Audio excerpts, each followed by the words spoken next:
Before we begin week 1, I want to give you a simple rule book. Rule 1. Whenever possible, change just one thing at a time. Because if you change some food, supplement, sleep, and stress practices, or even more all at once, you won't know what helped and what hurt. Rule 2. Some reactions are delayed. So if you add something new, give it a few days, 3, 4, 5, or longer if needed.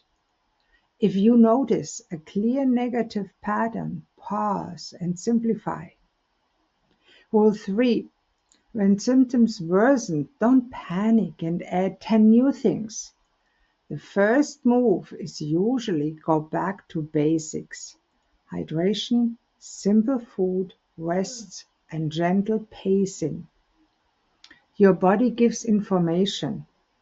Our job is to listen and to respond. Now we are ready. Let's start week 1. Eliminate disruptors in a gentle, structured way.